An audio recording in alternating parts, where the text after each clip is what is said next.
요즘 같은 1월 여러분들은 어떤 기도를 주로 드리시나요? 요즘 1월 여러분 기도의 목표가 무엇인가요? 다 그렇지는 않으시겠습니다만 우리 12학년 자녀를 둔 가정이나 아니면은 뭐라 그럴까요? 올해 중요한 어떠한 일을 시작하셔야 되는 분들이나 아니면 어떤 일들을 마무리하고 새로운 것을 소망하시는 분들에게는 하나님의 뜻을 묻는, 하나님의 비전을 묻는, 하나님의 계획을 묻는, 특별히 나를 향하신 하나님의 목표가 무엇인지 그 삶의 방향을 묻는 그 기도를 많이 하실 거다, 이런 생각이 듭니다. 인생의 방향이 중요합니다. 탈무드에 나오는 이야기인데요, 어떤 사람이 길을 가다가 힘이 들어가지고 나무 밑에서 그냥 쉬고 있을 때였는데요, 그 사람 옆을 그 수레죠, 달구지를 끄는 사람이 지나가는 거예요. 그래가지고 이 사람이 나 좀 태워줄 수 있습니까? 제가 달구지 좀 탈 수 있을까요? 이렇게 질문을 했더니 그러라고, 타라고 대답을 이제 하게 되죠. 그런데 이제 질문을 했습니다. 여기서 예루살렘까지 얼마나 걸리겠습니까? 이렇게 물어봤더니 30분 거리입니다. 이렇게 그냥 대답을 했어요. 그리고 이 사람은 그냥 잠이 들었어요. 잠이 들고는 30분이 지난 다음에 눈을 떠서 이제 예루살렘 거의 다 왔습니까? 이랬더니 무슨 얘기입니까? 지금 예루살렘하고 1시간 떨어진 거리로 가고 있습니다. 그렇게 답을 하더라는 거죠. 그러면서 화를 내는 거예요. 아니 아까는 30분이면 된다 그러더니 어떻게 1시간이 지나갔냐고, 1시간이 더 필요하냐고 물었더니 이 달구지의 주인이 그렇다 그러죠. 당신은 내게 방향을 묻지 않으셨지 않습니까? 지금 이 수레는 예루살렘 반대 방향으로 가고 있는 겁니다. 그런 대답을 했다고 하죠. 여러분, 가끔 우리는 방향을 묻지 않고 내 삶이 행복하고 내 삶이 내게 주신 하나님의 뜻과 목적을 이룰 거라고 생각을 합니다. 아니에요. 그렇지 않아요. 우리가 평안하게 살면, 우리가 좋은 것 누리면, 우리가 남들보다 더 많은 월급을 받는 직장에 들어가면 그것 자체로 목적이 이루어지는 것이 아니에요. 삶에는 방향이 필요합니다. 내 앞에 놓여져 있는 삶의 방향을 이해할 수 있어야 됩니다. 헬렌 켈러라고 하는 분 잘 아시지 않습니까? 볼 수도 없고 들을 수도 없고 말하지도 못했던 그녀가 이와 같은 사람들에게 충고의 말을 건넵니다. 소경으로 태어나는 것보다 더 비참한 것은 무엇인가? 그것은 눈을 가지고 있으되 미래를 보지 못하는 것이다. 눈을 뜨면 뭐 합니까? 육체적인 눈이 떠 있으면 뭐 합니까? 내일 나를 원하시는 하나님의 뜻을 모르는데, 내일 내가 어떻게 살지 모르는데 그 사람이 어떻게 눈을 뜨고 있다, 이렇게 말할 수 있겠습니까? 잠언에 이런 말씀이 있습니다. 묵시가 없으면 백성이 방자히 행하거니와 율법을 지키는 자는 복이 있느니라. 묵시라고 하는 말은 계시라는 말이기도 하고 하나님의 비전이라는 뜻이기도 합니다. 묵시가 없으면 백성이 방자히 행한답니다. 이 방자히 행하다라고 하는 말의 히브리어 뜻은 옷을 벗고 다니다는 겁니다. 묵시가 없으면, 하나님의 계시가 없으면, 하나님이 주신 목표가 없으면 벌거벗고 다니는 거하고 똑같습니다. 수치스럽고, 또 이 단어의 이제 사전적인 의미는 이제 음란함을 말하는 것인데, 음란함 이상으로 삶의 방향을 모르고 그저 떠돌아다니며 살게 되는 것이죠. 하나님의 비전을 깨닫는 것은 굉장히 중요합니다. 그러면 어떻게 깨달을 수 있을까요? 성경에는 다양한 방법이 나옵니다. 아브라함, 하나님께서 직접 나타나셔서 말씀하시죠. 또 그에게 환상을 보여주십니다. 모세, 떨기 나무에 임재하셨던 성령의 역사를 경험하지 않습니까? 아니, 나무에, 그것도 가지가 앙상한 나무에 불이 붙었으면 금방 불이 확 타오르고 불이 사라져버려야 되는데, 사라지지 않는 불을 통해서 하나님의 뜻을 깨닫게 되죠. 이런 분들뿐만 아니라 조금 다른 분들도 여럿 있습니다. 다윗은 소위 말해서 우리가 말하는 신령한 은사는 그렇게 거의 없었던 사람입니다. 그가 하나님의 뜻을 알았던 것은 좋은 영적 마스터, 스피리추얼 마스터들이 있었기 때문입니다. 그에게 기름을 부어주고 당신이 하나님의 선택받은 사람이다. 누가 가르쳐 줍니까? 우리 사무엘 선지자가 가르쳐 주죠. 그가 문제가 생겼죠. 하나님 앞에 불순종하고 범죄하여서 그 죄를 어떻게 깨닫습니까? 나단 선지자를 통해서이지요.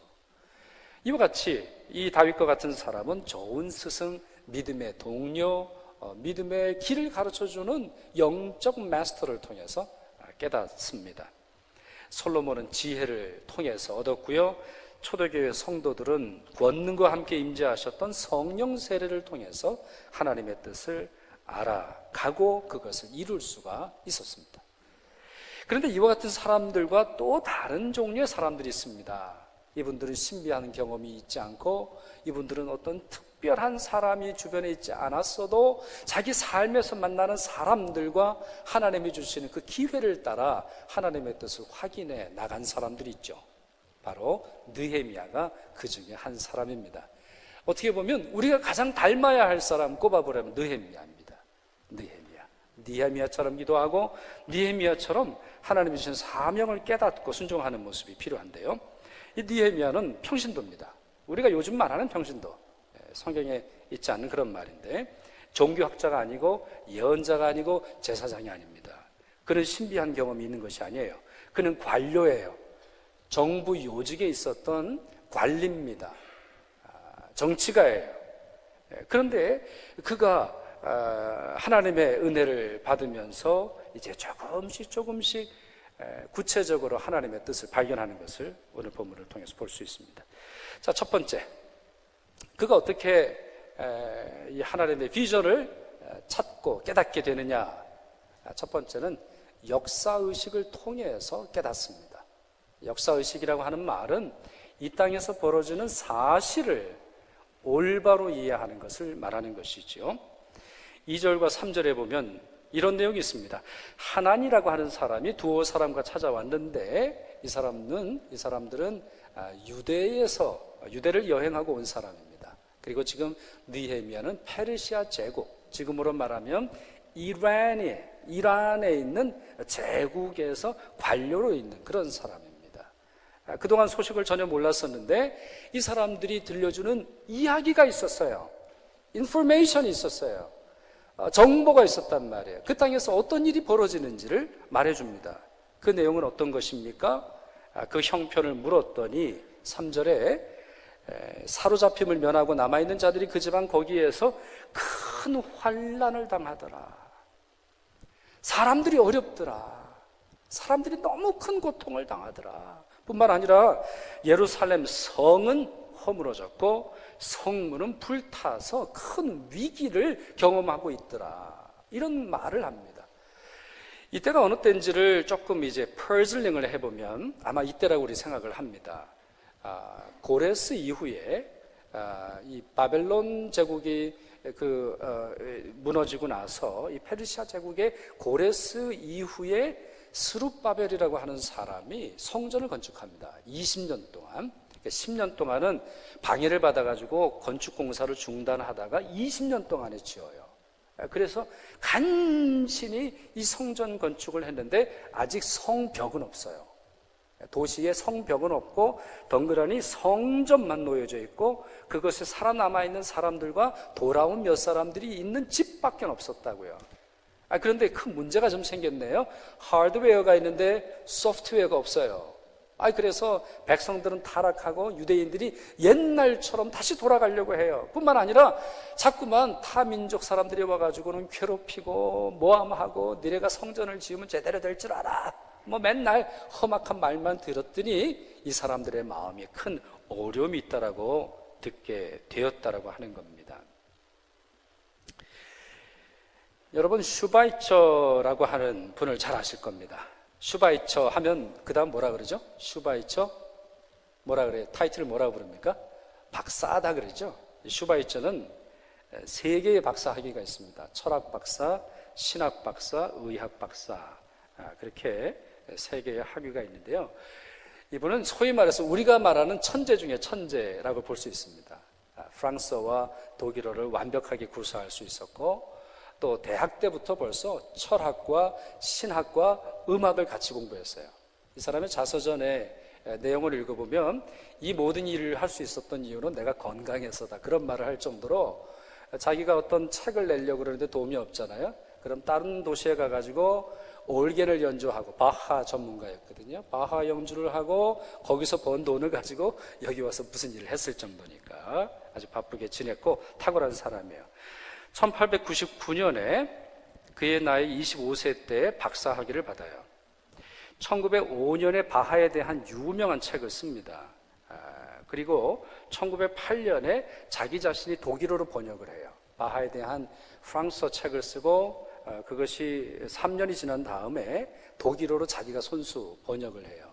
그게 무려 844페이지예요. 바하에 대한 굉장히 유명한 책이라고 하는데요. 그런 점에서 모든 사람이 볼 때 그는 탁월한 철학자였고 신학자였고 예술가였고 사상가였고 존경받는 사람이었어요. 그는 그걸로 충분해요. 그걸로 먹고 살아도 문제없고 그걸로도 충분히 하나님의 뜻을 이룰 수 있는 사람이었어요. 그런데요, 1904년 어느 가을날 토마스 기숙사라고 하는 데를 가요. 근데 그날 늘 거기에 있던 잡지가 하나 있었는데, 그날도 거기 있었다 그래요. 파리에 있는 선교협회에서 낸 잡지인데요. 이분이 이제 그 잡지를 밀치고 자기가 하려고, 뭔가를 하려고 하다가, 그날은 좀 이 잡지를 펼쳐보고 싶었다 그래요. 선교 잡지를. 그래, 펼쳐봤더니 어떤 내용이 있느냐. 콩고라고 하는 나라의 그 북부 지역이 가봉이라는 데가 있대요. 저는 가봉, 옛날에 우리 엄마들이 옷 재단하는 걸 가봉이라 그래가지고 그냥 가봉 그런 줄 알았는데 그게 어떤 지역이라는 거예요.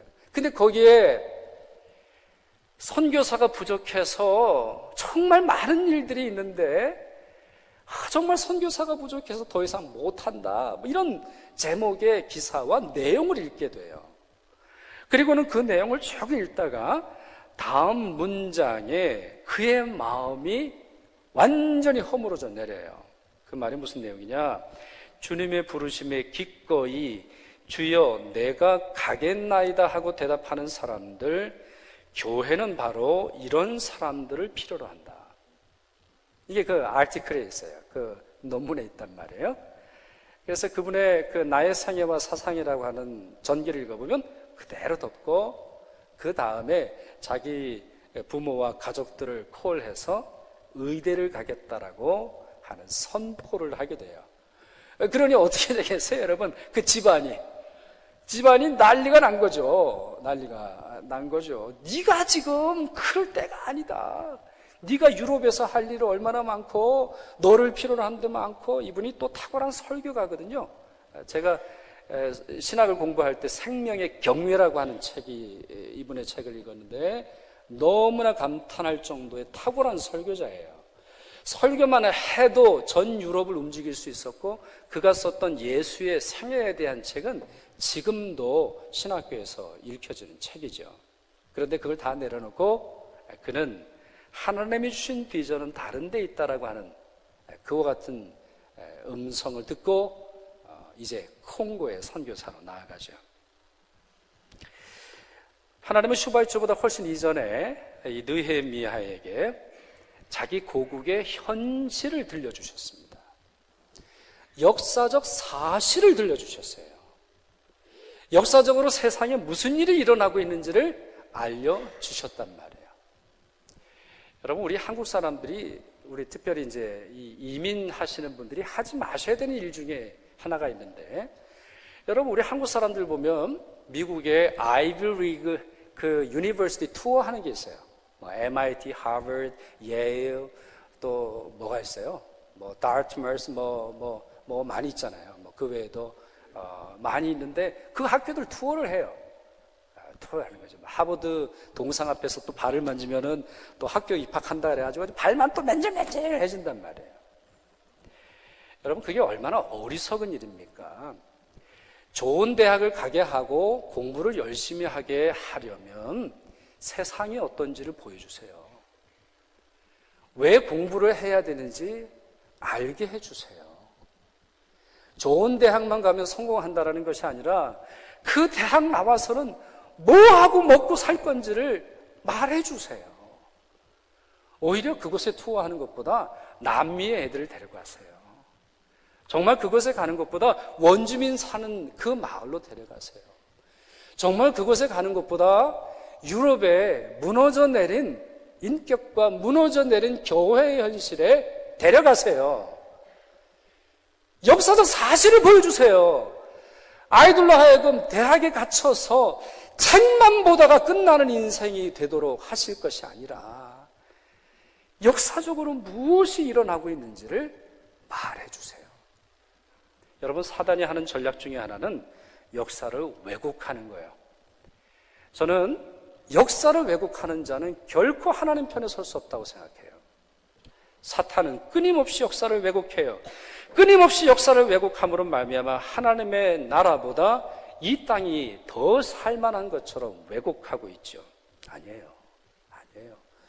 역사를 바로 볼 때 하나님의 뜻을 이해할 수 있는 법이에요.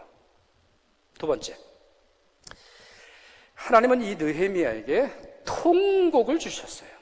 눈물을 주셨어요. 애통하는 마음을 주셨어요. 안타까워하는 마음을 주셨어요. 4절을 보시길 바랍니다. 내가 이 말을 듣고 앉아서 울고 수일 동안 슬퍼하며 하늘의 하나님 앞에 금식하며 기도하였다라고 말하고 있습니다. 이 이야기를 들으니까요, 아마 자기 부모의 고향이겠죠. 이 사람은 이 포록이 2세를 넘어서는 3세 같은 그런 사람인데, 이분은 뭐 예루살렘이랑 상관없을지 몰라요. 자기는 본 적도 없었을 것 같아요. 그죠? 부모의 고향이고 부모의 나라였을 거예요. 그런데 이 말을 듣더니 그냥 털썩 주저앉아가지고 울었어요. 그래가지고 이 눈물이 가시질 않는 거예요. 며칠이 지나도록 슬픔이 사라지잖아요. 아마 그는 알았을 거예요. 이 슬픔이 어디서 왔을까? 하나님에게서 왔을 거다. 그는 깨닫게 됐을 겁니다. 그리고는 하나님 앞에 금식하며 기도했다고 되어 있죠. 여러분, 아까 정보라는 말씀 제가 드렸잖아요. 정보는 이제 영어로 information이라 그러잖아요. 그럼 뭐가 information입니까? inform이 뭐예요? 내가 form을 갖추다는 뜻이에요. information이 이 20세기 넘어선 다 이 브레인워크로 생각해요? knowledge라고 생각해요? 그렇지 않아요, 여러분. 여러분이 인포메이션의 총아, 우리 인포메이션 분야에서 탑 클래스가 누굽니까? 광고와 대통령 선거의 전략가들이에요. 왜 그 사람들이 탑 클래스를 쓸까요? 5분의 연설, 15분의 연설, 60분의 연설을 가지고 국민들의 마음을 움직여야 되거든요. 국민들에게 내가 누구냐를 말하려고 그 비싼 돈을 씁니까? 아니지요. 그들의 마음을 가져오려고 하는 거예요. 그래서 이 시대의 최대의 영적 전쟁의 현장은 TV예요. 매스미디어예요. 사람들의 마음을 just information, knowledge가 아니라 그들의 마음을 formation 하는 거예요. 그래서 우리 기독교회는 끊임없이 transformation 하는 그런 노력이 필요한데, 하나님은 그의 마음에 이 정보를 주셨단 말이에요. 그래서 이 정보라고 하는 말을, 여러분, 이 인포메이션이 이제 정보잖아요. 근데 그 정이라는 단어가 무슨 정자를 쓰죠? 한자로? 무슨 정자를 써요? 초코파이 정자를 써요. 초코파이 하면은, 이렇게, 초코파이 잘 모르시는 분이 계시죠? 이 초콜릿 케이크 같은 거거든요. 그 광고들은 다 마음의 감동을 줘요. 우리 안에 심퍼티를 줘요. 그 조그만 거, 그거 뭐, 1불도 안 되는 거를, 누구에게 건네면은 막 그걸 건네는 받은 사람이 막 눈물을 흘리고 막 감사하는. 뭔 얘기예요? 먹는 얘기가 아니라는 거예요. 이걸 먹으면은 감정이 새로워진다는 거예요. 그걸 뭐라고 한다고요? 그게 인포메이션이에요. 하나님께서는 느헤미야에게 역사적 사실을 알리셨고 그의 마음을 움직이셨어요.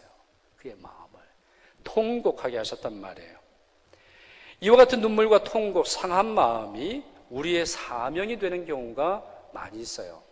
다윗이 이렇게 고백하죠. 하나님께서 구하시는 제사는 상한 심령이라. 하나님께서 원하시는 예배 상한 심령이랍니다. 마음은 저 딴 데 가 있고 지금 생각만 몸만 와 있는 그런 예배 아니라는 거죠. 하나님이여 상하고 통회하는 마음을 주께서 멸시하지 아니하시리이다. 예수 그리스도의 말씀입니다. 애통하는 자는 복이 있나니 그들이 위로를 받을 것이며, 바울이 말하고 있지요. 즐거워하는 자들과 함께 즐거워하고 우는 자들과 함께 울라. 여러분, 가끔 우리가 오해하는 것 중에 하나는 우는 사람들을 무식한 사람들이라고 생각을 해요. 그래서 자꾸만 뭔가 정보를 주고 길을 보여주고 뭔가 하려고 하는데 그렇지 않아요. 여러분, 우리가 뭘 몰라서 우는 거예요? 마음이 아파 우는 거예요. 마음이 힘드니까 울지요. 그게 뭐가 필요한 거예요? 지식이 필요한 게 아니라 같이 울어줄 사람이 필요한 거예요. 내 마음을 좀 알아주고 내 마음과 함께 할 사람이 필요한 거란 말이죠. 오프라 윈프리라고 하는 흑인 여성이 있죠. 토크쇼의 여왕이라고 그래요. 한때는 1,400만 명의 미국 사람들이 이 쇼를 시청을 했어요. 그녀가 유명하게 된 중요한 계기가 있었어요. 동기가 있었어요. 왜 1,400만이라고 하는 사람이 오프라 윈프리 쇼를 볼까요? 사실 오프라 윈프리는 굉장히 불행한 삶을 삽니다. 대개는 아니고 많은 흑인 가정, 그 중에서도 흑인 여자아이. 여러분, 잠깐 좀 다른 얘기를 해보면, 캐나다에서도 가장 이 레이시즘이 심한 도시를 선정을 했죠. 어디예요? 위니펙이에요. 왜 위니펙이 선정이 됐어요?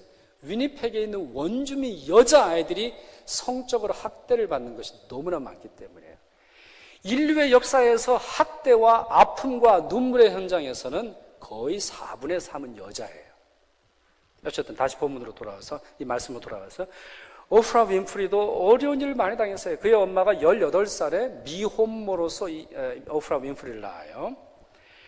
맨날 두드려 맞았다 그래요. 매일, 외할머니 집에서 이제 컸는데 매일 맞고 마구간으로 쫓겨가서 쭈그리고 앉아 있어서 오직 한 가지를 기도해요. 하나님, 백인이 되게 해주세요. 백인이 되게 해주세요. 백인이 되면 안 맞는데, 똑같은 잘못을 저질러도 백인은 안 맞는데 내 피부색 때문에 맞아요. 똑같은 백인은 엄마가 없어도 아빠가 없어도 잘만 사는데 나는 두드려 맞아요. 눈물로 기도해요. 백인 되게 해달라고. 아쉽게도 우리 한국 애들도 그런 기도 많이 드리고 있어요. 성적 학대를 당하는데 9살 때 친척에게 강간을 당해요. 여러분, 9살이 뭘 알아요? 9살. 이제 학교 들어간 아이들인데. 그리고는 14살 때 임신을 하게 되죠. 제가 기억하기로는 자기 삼촌이라고 알고 있어요.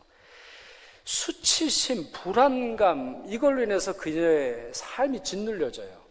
저는 어떻게 표현하고 싶냐면, 이런 사람들은 이 삶에 보여지는 이 지층이 있는데, 그 지층을 떠받치는 지하수가 온갖 아픔과 슬픔으로 가득 차 있는 그런 삶이에요.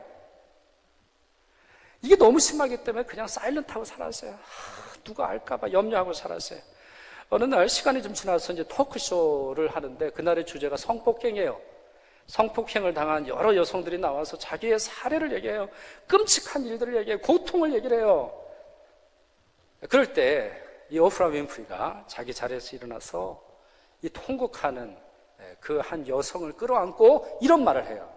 I know your pain. I know your pain. 난 당신의 고통을 압니다.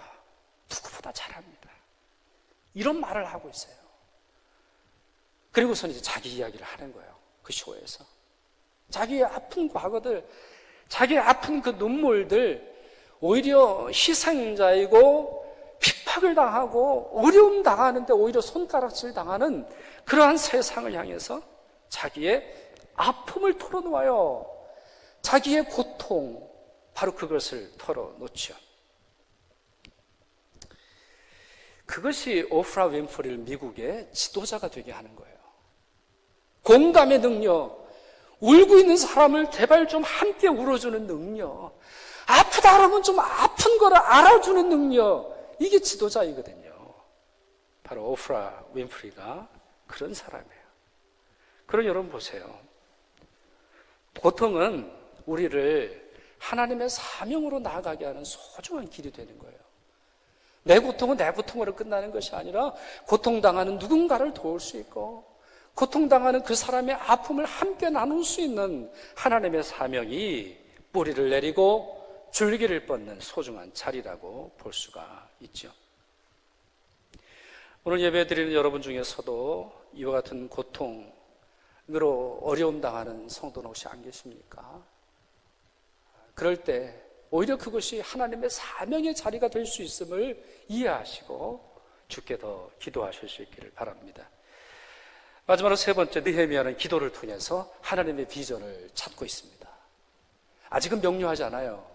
역사적인 사실을 알고 또한 자기 마음에 정말 큰 아픔과 통곡이 있지만 그걸로 끝나지 않아요. 그는 기도하고 있어요.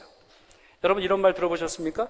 이성주의자는 기도 없이 계획한다. 신비주의자는 계획 없이 기도만 한다. 이성주의자, rationalist죠? 머리만 쓰는 사람들, 정말 정보 수집에 능해요. 그러나 기도 없죠. 그러나 또 어떤 사람들 보면은 신비주의자들, 계획 없이 그냥 기도만 하죠. 네, 기도만 하고 하나님이 하게 하셨다고 해서 그냥 말하고 사건 저지르는 어떤 그런 일들을 본단 말이에요. 여러분 이건 복음주의자의 길이 아니에요. 이건 성경적 길이 아니에요. 성경이 우리에게 말하는 것은 계획과 기도를 함께하고 이성과 신비가 함께하고 역사와 하나님 나라가 함께하고 우리의 열망과 하나님의 섭리가 함께하는 거예요. 그게 성경의 길이고 그게 복음주의자들의 신앙의 모습이에요. 느헤미야는 이와 같이 역사적으로 명백한 사실들을 놓고 이제 기도하고 있어요. 어떻게 기도하나 좀 보죠. 첫 번째 5절 말씀입니다. 하늘의 하나님 여호와 크고 두려우신 하나님, 이렇게 고백하고 있어요. 하나님을 어떻게 고백한다고요? 하늘에 계신 하나님, 크고 두려우신 하나님. 무슨 말입니까? 역사적 사실보다 하나님이 더 크고 하나님이 더 위대하고 하나님이 더 두려운 분이라는 거예요. 여러분 우리가 기도를 할 때 우리 안에는 용기가 가득 차야 돼요.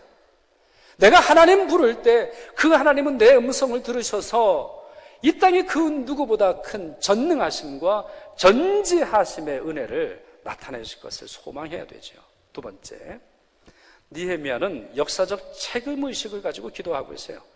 6절 말씀을 보시면 그가 이런 고백을 합니다. 마지막 부분에, 우리 슬라이드에는 없는 부분인데요, 우리 성경 말씀이 이렇게 되어 있죠. 나와 내 아버지의 집이 범죄하였다, 이런 말을 해요.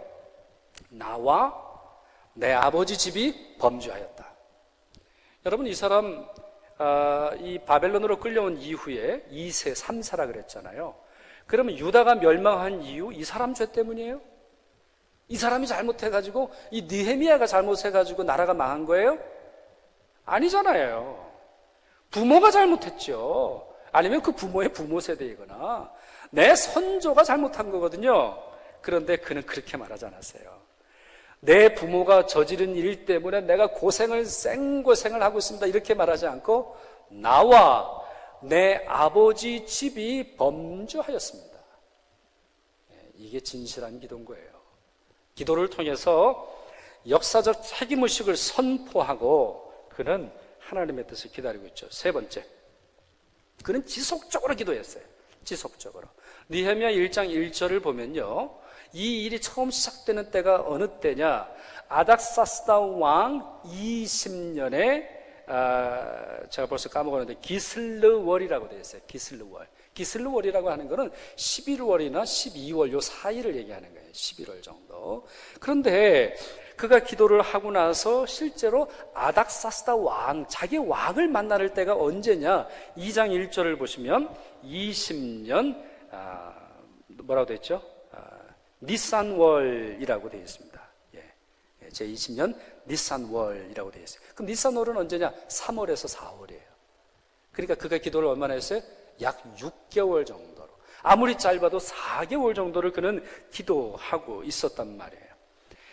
사랑하는 여러분, 정말 하나님의 사명을 아시는 분은 지속적으로 기도하셔야 돼요. 꾸준히 기도하셔야 돼요. 하나님의 비전을 찾고자 하는 분은 기도를 하셔야 돼요. 마지막으로 네 번째는 느헤미야는 결정적 순간에도 기도하고 있어요. 그 무슨 말이냐? 자, 이 아닥사스다 왕이 보니까요, 이 느헤미야가 이 술 맡은 관원이거든요. 그러니까 술 맡은 관원은 우리 사극에서도 보면 임금님이 음식 드시기 전에 이 음식을 먼저 먹는 사람이 있잖아요. 은수저를 가지고 딱 먹고 괜찮다 그러면 이제 그 음식을 먹게 하지 않습니까? 마찬가지예요. 술 맡은 관원이 그런 역할을 하는 거예요. 가장 이 왕과 함께 있는 사람이기 때문에 자기를 노출시키면 안 돼요. 근데 이 사람이 6개월이나 기도를 했으니까 얼마나 어렵겠어요. 왕이 보는 거예요. 왜 그러느냐? 얼굴이 수심이 가득하다. 그때 너무 죄송합니다. 임금님 황공하옵나이다 이런 말을 했겠죠. 그러더니 어떻게 해주기를 원하느냐? 무엇이 문제냐? 이런 말을 해요. 여러분, 여러분 뭐라고 대답하겠어요? 물어보면 뭐합니까? 저 고국에 가서 성벽을 짓게 해주세요. 이렇게 말할 텐데 느헤미야 그러지 않았어요. 느헤미야는 어떻게 했는지 2장 4절을 보세요.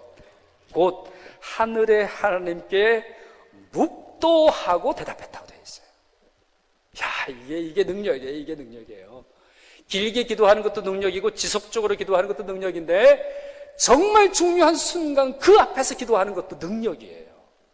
우리 같으면 그냥 왔다구나 그거를 서로 보내주세요 이렇게 촐싹대게 할 텐데 그때에도 그 왕 앞에서도 묵도하며 하나님의 비전을 묻고 있어요. 기도가 능력이에요. 기도가 우리로 하여금 하나님의 뜻을 발견하게 하고 하나님의 비전으로 나아가게 합니다. 사랑하는 여러분, 하나님의 비전을 깨달으실 수 있기를 바랍니다.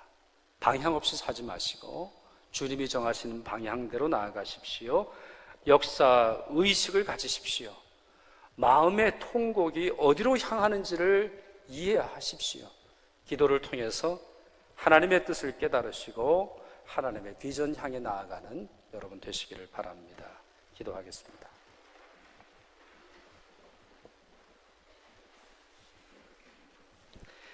참 좋으신 아버지 하나님, 저희 모두에게 하나님의 비전 알게 하옵시고 그 비전대로 살게 하여 주옵소서. 예수님의 이름으로 기도합니다. 아멘.